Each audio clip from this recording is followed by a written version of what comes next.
Hi, I'm Sam Hawley, coming to you from Gadigal land. This is ABC News Daily.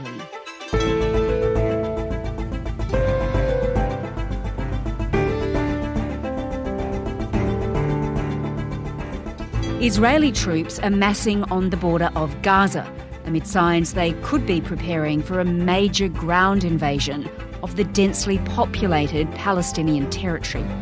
So how quickly could the conflict escalate after the weekend attacks inside Israel by Hamas, the full horror of which is still emerging? Today, the director of the Nazarian Center for Israel Studies at UCLA, Dov Waxman, on a potential ground assault and how Hamas's allies could respond. Dov, this attack by Hamas, it's been described as Israel's 9/11. I think it is in many ways Israel's 9/11, particularly in terms of the psychological impact that this terrorist attack is having and will continue to have. Just as the September 11th terrorist attack in the United States was profoundly shocking to Americans who had never experienced that kind of violence, that level, that number of deaths on American territory. And also now in terms of the desire among Israelis to kind of strike back, just as many Americans at least felt they wanted to strike back against Al-Qaeda after 9/11. I think there's that desire for retaliation or retribution, if you like, now among many Israelis. There's animals, it's not Arab. And the Quran, they said they don't need to kill. No kids, no ladies. And they kill kids and ladies. Horrible what's happening to our beautiful little country. But we have a strong army and we have God and everything will be good and we'll win it. There's only one solution: to destroy the Hamas from the bottom up. This is Israel's 9/11.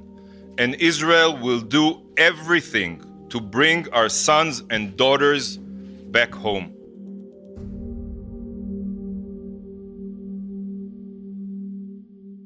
Yeah, well, let's talk a bit further about the response in a moment. The US President, Joe Biden, he's condemned the attacks. He was visibly angry, wasn't he, when he spoke about this? Yes, I mean, Biden, really in his bones, if you like, supports Israel. This was an act of sheer evil.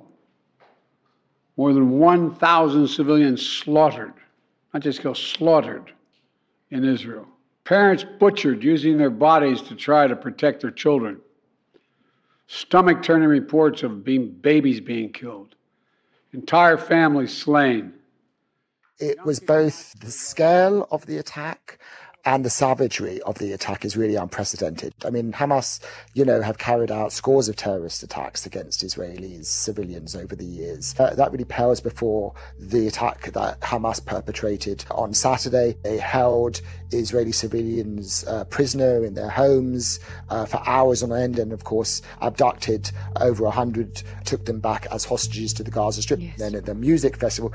That is, even by Hamas's standards, that is kind of a new low. It's really shocking level of savagery, which is much more reminiscent of a group like ISIS in terms of not just the amount of violence, but the type of violence. I couldn't see clearly, so I can know if they're people from the party or terrorists, or I couldn't understand what's happening.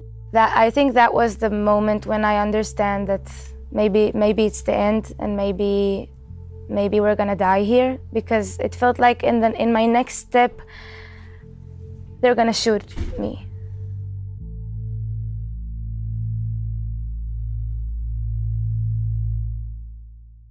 Let's now return to the response, to Israel's response. What are we seeing so far? Well, Israel formally declared war against Hamas. So by designating this a war, that gives you an indication of how seriously Israel is taking this and the kind of level of force that it's likely to use in waging this war. We didn't want this war. It was forced upon us in the most brutal and savage way.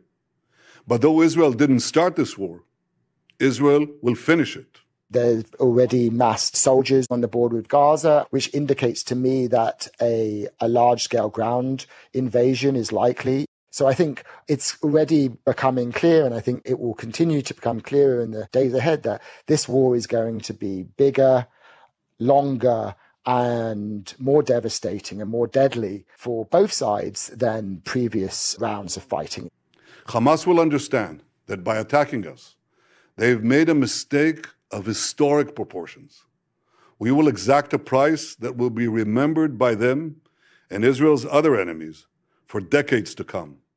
The defense minister yesterday announced that Israel was imposing a complete siege on the Gaza Strip, preventing any goods or food even or fuel from entering the Gaza Strip or anybody from leaving. Basically, Israel's really completely taking the gloves off.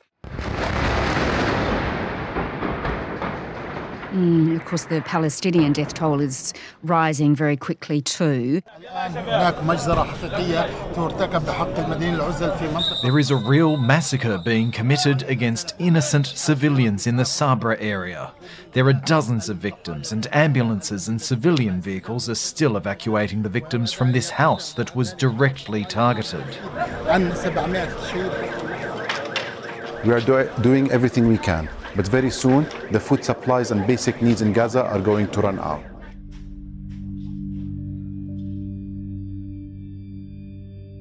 Let's return to that idea that Israel will actually launch a ground offensive, because going back to that idea that this is Israel's 9/11, that would be Israel doing what the Americans did after 9/11. That is, they invaded Afghanistan. Israel would invade Gaza. That's right. I'm almost certain that there's going to be an invasion taking place in the next couple of days. And so, the question is, what is the goal here? It's one thing, as Americans learned in Afghanistan and later in Iraq, it's one thing to invade a country and topple a regime even, but it's another thing to be able to get out safely and to leave something viable in its place. And I think that, while there's a very understandable desire to get rid of Hamas and to say that there has to be basically regime change in Gaza, given what Hamas has done. Just as Americans felt that there needed to be regime change in Afghanistan because of the Taliban's support for Al-Qaeda, we've seen that, however justified the case for regime change may be, it's much harder to actually do in practice, and it rarely turns out well. America found itself bogged down in a quagmire in Afghanistan for many years. Yes. And ultimately the Taliban are right back. And so I fear that, extending the kind of parallel with 9/11, that's the danger that Israel faces today as well. If indeed they end up destroying Hamas or overthrowing its government there, then they're going to be in a very difficult position as to what happens the day after, who will take over. It's a slim chance maybe that the Palestinian Authority could take over that area, but that would be hard to accomplish. So it's not clear to me really what the strategic goals are here. What does a full-blown invasion mean for the stability in the Middle East more broadly? Well, I think the greatest danger in terms of the reaction is going to be Hezbollah's reaction. And Hezbollah is a Lebanese militant group. Yes, it's a Shia Lebanese militant group that effectively controls southern Lebanon, also is a member of the Lebanese government and has really the most powerful actor in Lebanon. It's both a political party and a militant organization, also has a military wing. Hezbollah is right now sitting there very heavily armed. Hezbollah has over 100,000 precision-guided missiles that can target anywhere within Israel and basically is more powerful militarily than the Lebanese army. And Hezbollah has already been exchanging some fire with Israel on the northern border. If the war in Gaza escalates, and if it seems that Hamas is about to lose and be destroyed, or if there are many, many, many more Palestinian civilian deaths, that could prompt Hezbollah to get more involved and turn it into effectively a two-front war. And that would be a very dangerous situation. That would really take, however bad this war is going to be, to a whole new level. And then if Hezbollah gets involved, that in turn could even draw in Iran as well, because Iran is Hezbollah's main ally and supporter. So this could escalate, and I think many countries in the region are going to be doing their utmost to ensure that that doesn't happen. First and foremost, the Egyptians, but also the Lebanese government, the Jordanians, and others talking to Lebanon, probably trying to talk to Iran as well, to try to ensure that this doesn't become an even bigger war. It's very uncertain. So, Dov, Israel is at war. Will it win it? And what does a win actually look like? Well, that's a very good question, because I think there's no question that Israel militarily will be able to defeat Hamas. It has its much stronger military power. But I think at what cost? First of all, in terms of what cost will that mean to Palestinians inside Gaza? I mean, if defeating Hamas is going to involve this massive invasion of the Gaza Strip and weeks of street fighting, that could incur a very, very large number of Palestinian casualties. But that would also very quickly lead to a fracturing of any kind of international sympathy and support for Israel. So I think that the price of victory against Hamas will be very high. What, in your view, has Hamas actually achieved through this attack? What, in its view, will it have achieved, do you think?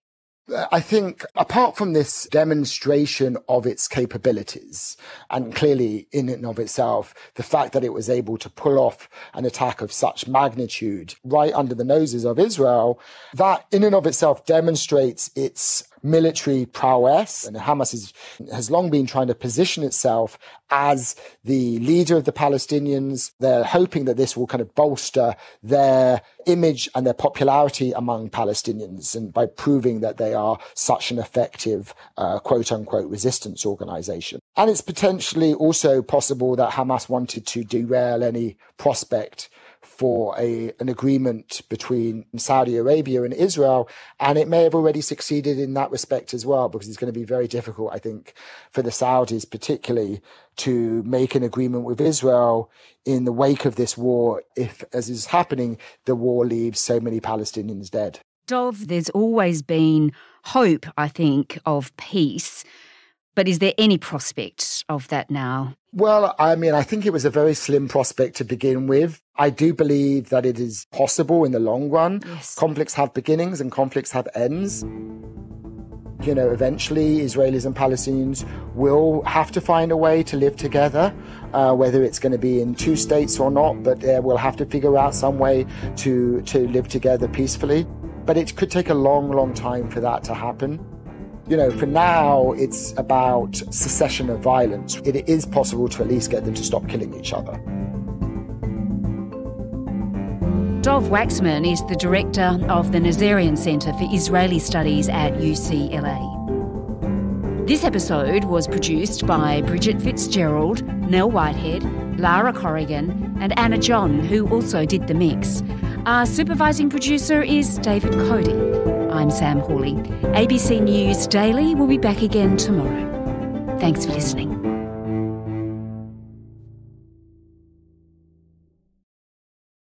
Subscribe to listen to more free podcasts or download the ABC Listen app and stream ad-free.